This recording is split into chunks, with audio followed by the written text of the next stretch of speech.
Hi Semyo, my name is Kodila and my teammates are Darni, Eng and Suganya. So our topic for today's presentation is about Highland Tower Collapse in Hulu Klang.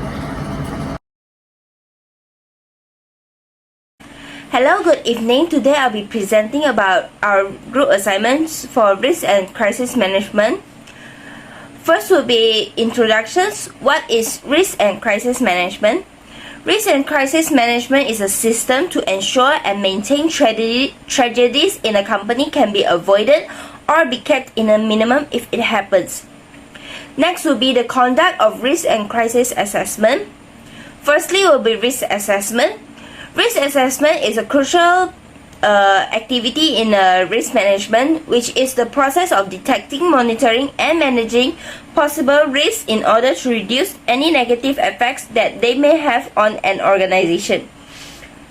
There are three crucial steps in risk management process, which would be risk evaluation and analysis, risk assessment, and risk management and response.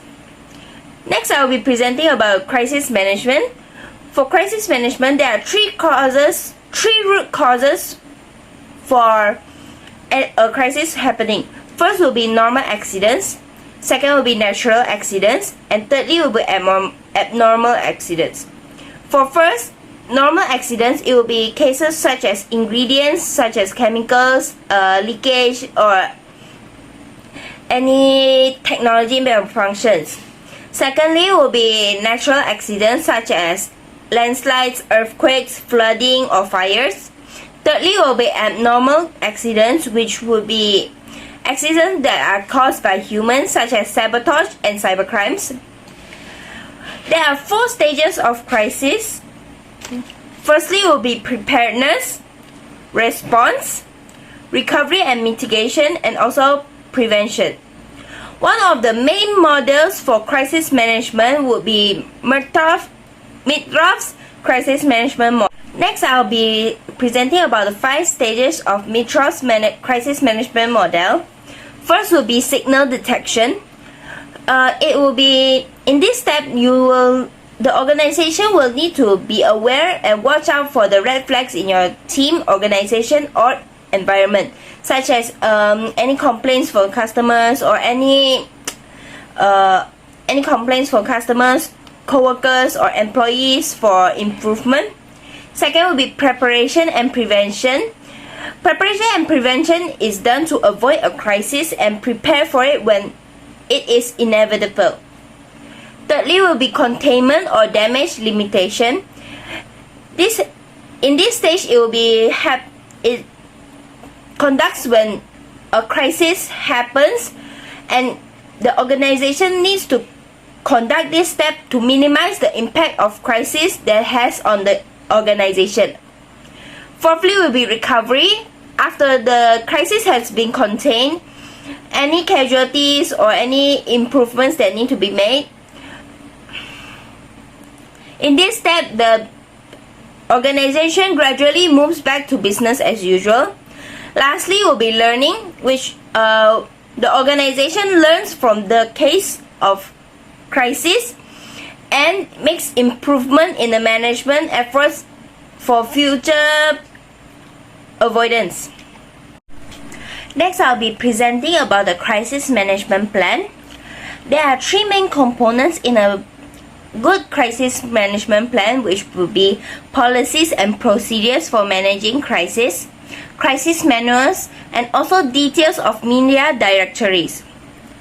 For first will be policies and procedures for managing a crisis. In an organization, all the employees should be aware of the policies and procedures for managing a crisis. In case during a crisis, if a crisis happens, they will be able to handle it properly and efficiently. Next will be crisis manuals. Crisis manuals will be any directions for employees or customers to do when a crisis happens to keep the casualties and losses to a minimum. Thirdly will be details of media directories. In a crisis management plan, it is essential to have the details of media directories such as for bomba, police, and ambulance, so that if a crisis happens, the company will be able to call out for help to the proper departments for efficient, so that the time needed for the authorities to arrive and contain the crisis can be kept short and efficient. Hi everyone, so I'll be explaining about the details and the background of the crisis of Highland Tower. So Highland Tower is basically built in the phase of 1974 to 1982. So it was constructed in a very steep hill where in the 1980s.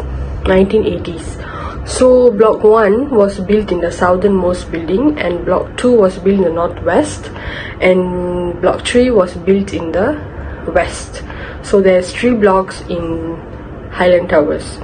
So Highland Towers actually was located at Hulu Klang, which is Selangor. So the name of it is Taman Hillview, where because it's 12-story building, so they name it as Taman Hillview. So this incident happened in 11 December 1993 after a few years built, and it happened on Saturday at around 1:35 p.m., which is in the evening. So it was collapsed due to 2 reasons, which is the drainage system and also unsafe building structures. So basically due to these 2 reasons, Highland Tower collapsed.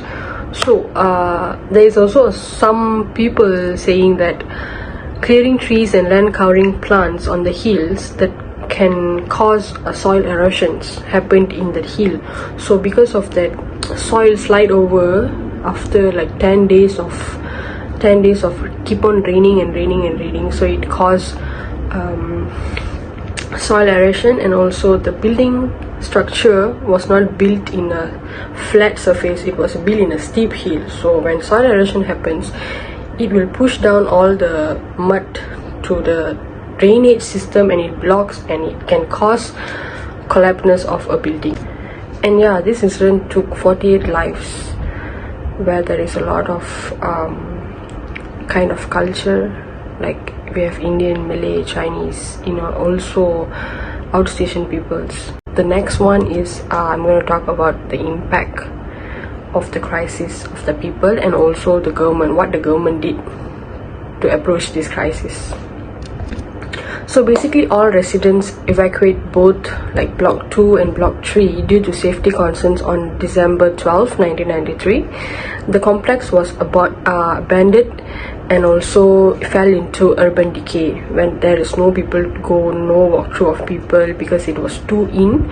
And 6 residents filed a lawsuit against the developer of Highland Tower, and 8 of the related parties, including Mbang and also Ampang Jaya Municipal Council, for alleged negligence. So yeah, on June 2, 2004, Mbang agreed to compensate 52,000 to the 139 residents of Highland Towers, with some residents were happy and some of them was not happy.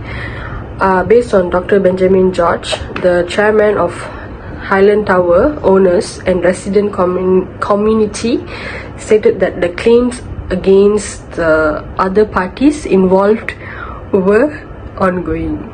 So, and now the government, what the government did. The government, the state of government has set up special bodies of investigation handled by MPAJ to determine the cause of incident, and also the cabinet decide to immediately stop all tall buildings project in all the steep hills until a new policy has been approved. And also the government has said that they are going to implement all the acts so that there is no any other further problems like this occurs again and again. So yeah, that's it from me. Thank you. So my subtopic is about factors that facilitate or hinder the implementation of risk and crisis management. First of all, I want to explain what is risk and crisis management. In simple terms, risk management is a process that involves the assessment of potential threats and risk of finding ways how to put the controls to avoid a crisis. And crisis management is a process which by an organization deals with or manage a crisis. So both are different kind of things. So both the management as the different kind of factors to reduce the crisis in an organization. So first of all, I will start with the factors of risk management. So risk mitigation strategies are the techniques that used to reduce the likelihood or impact of a potential risk to a project or also an organization. So first of all, the step is reduction. So if you want to reduce the risk, we have to reduce the amount of the product or cash. So we will reduce the risk. The second one is a transfer. Once we take insurance, to transfer a portion of the risk to the insurance company.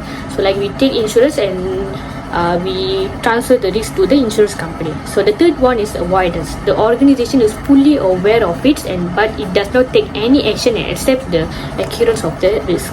We accept the whatever risk that happen. The fourth one is the distribution.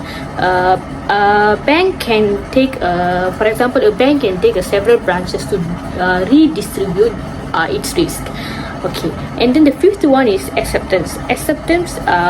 For example, the organization is fully aware of the risk and put it in the controls.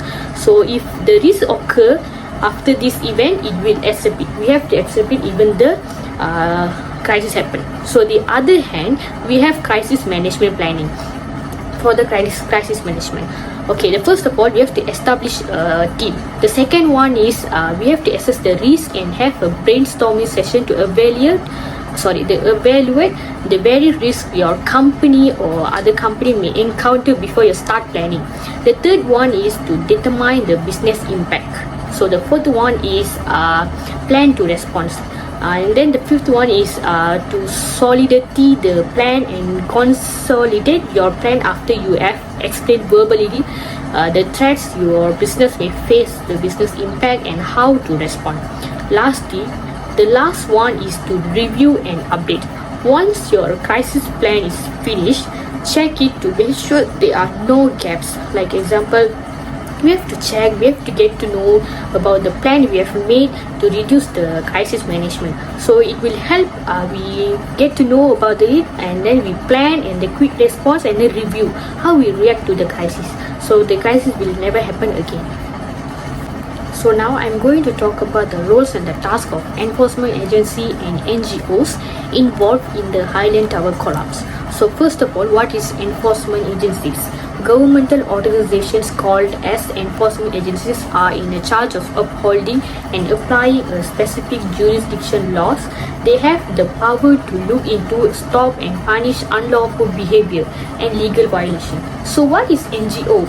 Non-governmental organization, also known as NGO, or civil society organization, are private non-profit organizations that are founded at the local, national and international levels to achieve a social or political goal. So what are the enforcement agencies and the NGOs are involved in the Highland Tower collapse? So the first of all, the Federal Reserve Unit, also known as Pasukan Simpanan Persekutuan, or simply we can refer to as FRU, is a paramilitary special response team and riot control force that can be called open at any time to deal with any emergency or civil unrest in Malaysia. So more than 120 members of the FRU were involved in the rescue operation of the Highland Tower collapse. So other than that, military personnel and members of the state's armed forces are referred to as military personnel or military service members. Depending on their military branch, they have different responsibilities, roles and salaries. So approximately 30 military personnel were involved in the extensive search and rescue mission of the victims who were trapped in the rubble of the collapse. of the Highland Tower collapse. Also, Batu cantonment and camp and Bardi Bank camp engineers are deployed for search and rescue of the victims. Other than that, a police officer, also called as policeman or policewoman, is a warranted law employee of a police force in most countries, known as police officer. So police officer is a genetic term not specifying any particular rank for the rescue of the victim of the collapse. Hundreds of policemen arrive at the scene, and then the fire and rescue department also help in this. So the task of local fire and rescue department is to put out fire, preserving property and life in the events of localized fires, rescuing and protecting people in the event of the car accident, as well as in the event of other emergencies also. So it was a tough challenge for them to carry out their task to get moving, even if it was just with ropes and ladders to help the victims in the undergrounds during the Highland Tower collapse. So other than that, the Malaysian Red Crescent also involved in this. So they also, what their job is or what their task is to perform even medical standby duties and provide ambulance services to the Malaysian Emergency Response Service, which is 999, to serve the community. So in this case, the members of the Malaysian Red Crescent Society arrive at the scene much earlier than other NGOs, so they can help because they are the NGOs that can help in emergencies. So other than that, the last one is the Royal Malaysian Air Force function is to support ground force in the military operation against the communist insurgents by providing air communication. So additionally, in this case we can see that they send were helicopters from the Royal Malaysian Air Force RMAF called Nuri and Eloyd. In addition, also a French team that had dogs, two rescue dogs joined the effort. They dug like 4.5 meter hole for use access and use heartbeat detector to look for survivors. In order to handle issue related to the tragedy, a cabinet committee also was formed. So we can see there are a lot of NGOs and enforcement agencies that are involved in this Highland Tower collapse to help the victims that are involved, to help them. So we have to appreciate the enforcement agencies. Various measures and plan to mitigate the impact of crisis. First will be rehabilitation, which is following a disaster. More extensive intergovernmental joint initiatives and local initiatives are made to return affected communities to normal living circumstances. Okay, next recommendation will be the government should have take various steps to improve disaster preventions, mitigations, response, relief, and recovery in the nation, such as amending existing law and acts, increase public awareness and education, establishing forecasting and early warning system, disasters alert system mitigation structures, national disaster relief fund, developing national disaster relief programs, and so forth. Third will be the nation's challenge is to be able to be lesson of tragedy as the country advanced economically. This is because of the higher living standard in the nations. Society is less tolerant of incidents that result in numerous fatalities and serious injuries and significant property damage. Next will be as much as possible, the risk management should be implemented at the planning phase. This is because to find its natural state and danger that the devil may be contributing by upsetting the state of natural, and the basic risk analysis might be started. Next will be the system to be implemented must be chosen with the appropriate dangers identified after the preliminary risk analysis has been completed and the data has been sufficiently collected. This is because to ensure that all the basic risk analysis stakeholders are fully aware of the effect that will have on the project itself. Next will be the risk evaluation process. which begin with the choice of risk criteria, is the next stage of implementing the risk management system. This will prioritize which risks need to be greater intentions. Next will be the option identification, which is when putting the risk management into practice, they should consider all the alternatives rather than relying on just one.